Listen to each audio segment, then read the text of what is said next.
Ọ na-adị mkpa ka mgbe ụfọdụ anyị were ihe megara ndụ us ọ ihe anyị na-ahụ na-emenụ were ya dụọ onwe anyị ọdụ. Ụzọ kọntrị abụọ m ga-emenshọn ebe ugbu a na tụọnụ delenụ kọntrịz a ka mmadụ. Ụfọdụ ndị mmadụ dị ka ha. Ịma na onye na gị ichegha aka mgba, ị gaghị emerili ya, mana oponganụ pride a ga-ekwenụ. Mgbe ụfọdụ even though na ike agwụla gị ga-eji onye ahụ ka gị ike n'ọgụ azụjala grass ebe niile ga-agba shakashaka, mana ihe na ị ga-eji aka a ga-asị na imerigonụ ya na-ara ahụ. In the first place, o doro anya na enweghị ị ga-emeli onye ahụ, mana ime ọgụ na-agụṅụ mgba na-agụṅụ naanị gịnị ị chọrọ ka ị welite olu ka ị subdue onye ahụ, dị sure na onye ahụ nọ at your feet. E nwere ndị dị otu a, ya wụ ndị a na-akpọ gịnị Iran. Ị na-ebi ndụ ṅụ dịka Iran,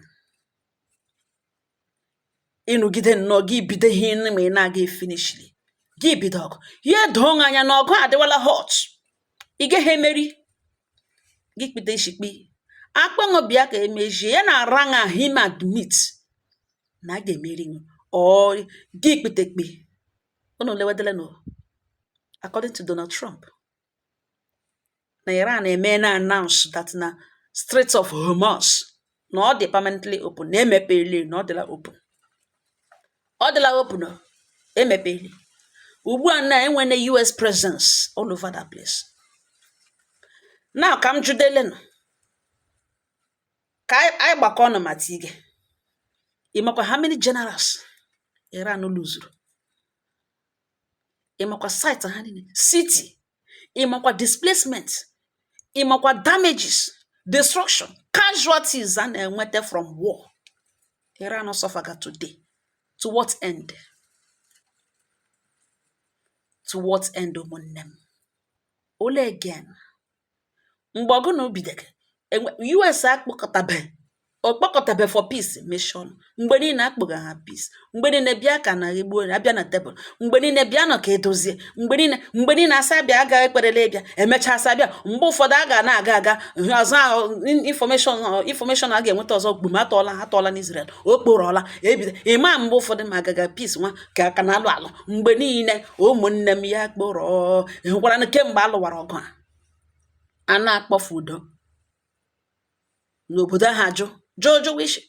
Mgbe ụfọdụ ha wọk atọfụ ebe emeka udo ga-ebido ha ihe ha bidoro n'isi ha tọọ na elekere ngwa agha ha sị nọkwa China bijigo ha ngwa agha ha elekere ha sị ihe na ngwa agha na ga-etesa ha alụga unu amakwa the number of generals these people lose, citizens, economy ha nearly ọ crashala.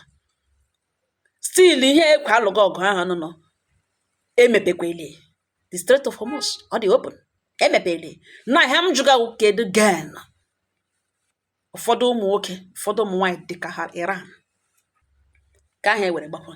Ụfọdụ kwanụ dịkwa ka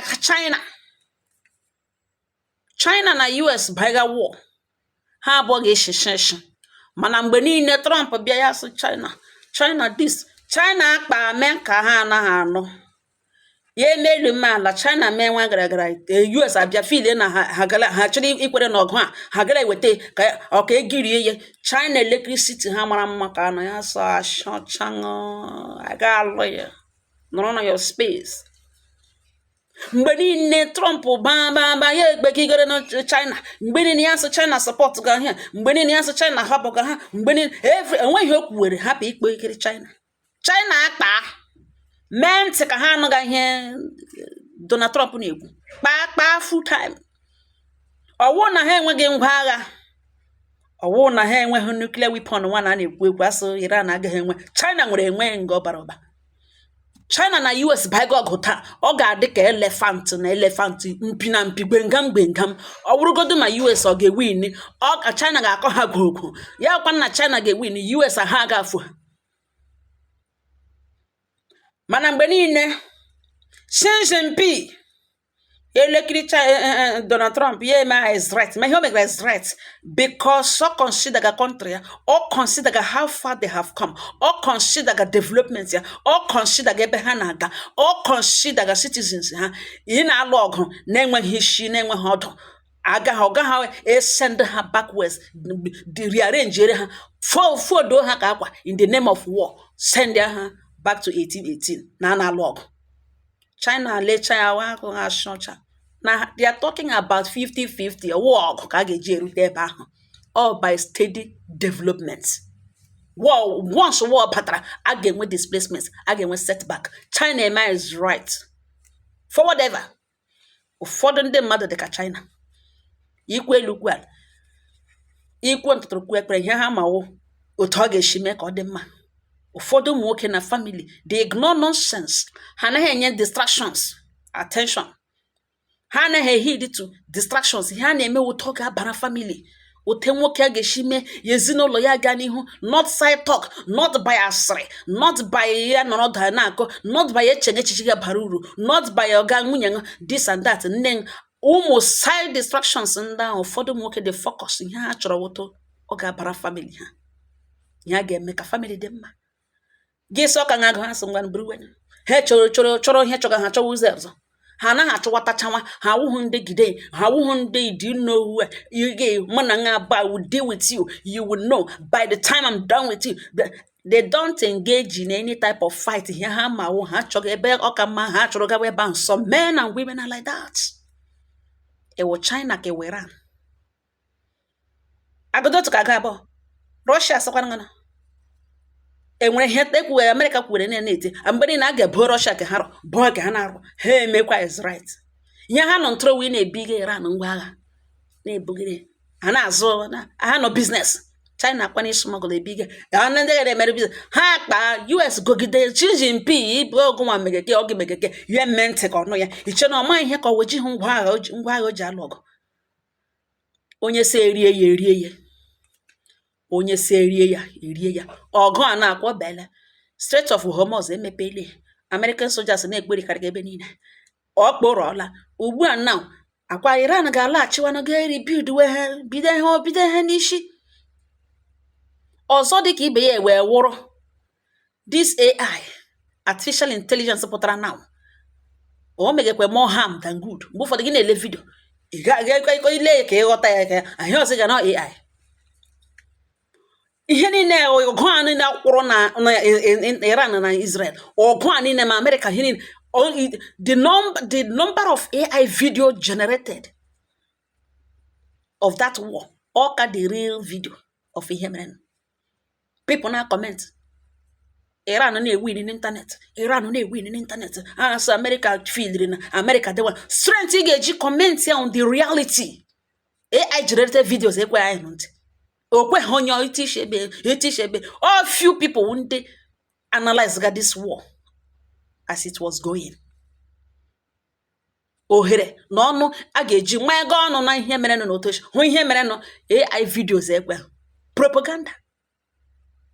AI nọ ọ ka ga-eme ihe ọ ka ga-eme ihe o bidoro ugbo wọkọt a ga-emecha gị na-ele mmadụ ote gị na before gị hụta na ihe nọ AI onye ahụ adakara n'ime olulu. All stage agaga ugbu a because they are advancing. They keep advancing. Before here yiri cartoon ihu ya ga-ehụ ya mana ugbu a na ihe ahụ gazi ugbu a na wuri ikoko mmadụ ibe nna ajụzi these faces owu faces agaga amụ in future human beings gacha amụ in future ka generate ga-ewetaga because a time shall come mgbe ị ga-ahụ mmadụ gị sịlekwe ọya onye mere ihe while ọwụghị onye ahụ ihe ahụ AI generated video elere mana amụọ na onye bu that face ama m ebe anyị gacha humanity gacha head ga mana Chineke nna mere anyị all these faces a na-generate ya wuhi ya dịka mmadụ gị hụ ya ọwụ ndị a na-aga ịmụ amụ ka ndị anwụrụ na anwụ. I don't just know. I believe in future nsogbu ga-adị. A ga-ebido gidewe human beings for crimes that they did not commit. Or maybe I say ahụrụ na story a na-akọ ihe yiri akụkọ na-ekego ndị a na-amụba amụ faces ha abatawala under through artificial intelligence ha join ya n'anya ebe a. Ajụjụ m ọzọ ewe wụrụ ewu nwoke nọ ngana ewu nwaanyị nọ ngana ọgụ a mere between Israel and Iran which US interfered. US batara ka eme peace, Iran ajụ. Today, looking at Iran, the number of generals citizens cities, infrastructure, ihe destroyed, ihe this war gbola. And then at the end of it all, Strait of Hormuz is now permanently open. Naju again, ọgụ ahụ Iran lụrụ ha na Israel lụrụ, to what end? Get again. Ole again. Ha na-alaghachikwa ugbu a ịga rebuild we bido hekwe n'isi. Ha onwe ha shinodu, maybe in the next 20 or 25 years or even 10 years. Ha bido ha feel na ha they have arrived. Ha echefuo ha na onye buru ụzọ bụ ọhịa ka ha eche. Ewe Iran, ewe Israel, ka ewe America, ka ewe China, ole ka ewe awụ. Ihe bidokwala ihe na-aga hụ endewo. Gị ile ihe na-aga bara uru, ba uru ị ga-emenwe. Ya wụkwa na iwe onye ọgụ na mgba. Mana mgbe a na-alụ ala, ị nwere mgbe ọwa ịlụ ụlọ gị la, ịlụ hụ na ime ịgbago ọsọ, ịlụrụ ka ị ga-akwado for another one. Mana isi mba na oge na ịnwụcha di ya, and ịma na onye jingị n'ala ifetekutega gị na nga agbachakachaka ejingị n'ala. Mgbe enyochara shi fentie tetezie n'ụlọ ọgwụ ya edo anya na enweghị ihe isi apụta, were ọgụ a na-mere nọ wee mụrụ akụ. Ọhịa m sị m abịa jụọ. Now Iran made the announcement, according to Trump. Now the Strait of Hormuz not permanently open. In fact, it is open now, permanently open. Now na just so le ha general. No go ani here ni na kwakporo no. Here ni na kwakpo ga were ha mere dumping ground ebe na to bomb. Onya na ato. Ha na ato. Kedi gen ya. Kedi gen. What is the gen? Kedi ihe ha gen. Akwanya no mmadu zụcha ya kwa giricha. Ya no road ya check we profit ye. Check we gen ya. Check we. Leader ha nwana. Onye na a kind of issue ni she when he won go nango. Eli katala ha ebe ahụ. To the extent ojo onye akpozire bịa ka eme the next leader. Onye aha na agba ọzọ. Ele again ugbu a na erole again. Kedu the again? Ogini wu mmadụ no for some people are like this. You don't want peace. You don't like peace. Onwe ihe gbasara peace. Asị ka eme n'elu gị lee otu ọ ga-eshi onye ọbụla dị udo adịrị ga-ejo na-agbashakashaka n'ala eme ihe mejụsa ya oyi mgbe niile a na-arịọ dị mkpa arịọ bịa ka eme udo. Ụfọdụ ndị mmadụ ledadịladis a na-arịọ ha arịọ ka eme udo bịa na ka edozie ụfọdụ ajụjụ ishi ihe ahụ ibidere ịmara na ọ ga-abara uru ọ baghị uru na imere na gawa n'ihi na onye ahụ na-arịọ gị for peace ọ dịra n'azụ oge na-abịa mgbe ị ga-enedi ya and ị ga-ahụzi ihu ị ga-eji agazi for peace. Ị na ogbu ene ole ihe nwunye ṅụ mere ṅụrịọwala ṅụ ole ihe dị ṅụ mere ṅụrịọwala ṅụ gị gbakụli otere n'elu gị jụjụwa isi gị sa akụkọ na ị ga-ekwe na mgbe o kechiri obi ya so ngwanụ ka ọ dị otu isiri kwu ya mana ime onwe gị na-edere onye ahụ hello to what end? Ole ebe ịkwụ akwụ were China, USA and Iran ya gbaroga n'etiti ha ihe ha gwodoro kemgbe how many days now, how many weeks now, months. He gwodole ya wọra ihe ịrịba ama ya ha ịma na ọ ga-abara uru. Pride aga ekwe n'ụlọwa until gị meju sacha elu na ala oyi gị kpo ndị mmadụ gwacha ha ihe nwunye ṅụ mere gwacha ha otu unu shiri biri ko ihe niile gị ko ihe dị ṅụ mere ṅụ ma onye jụrụ ma ya ewe ọnụ ya na-akụ mgbe ịkochakwa gị want to still come back to that marriage. O nwere ike ya wụrụ ụzọ adịzi mana you want to be there. Gwere ihe mụrụ akụ were na ọgụ a mụrụ akụ ọ ihe m sị m abịa gbota ọnụ udo dịrị ọnụ.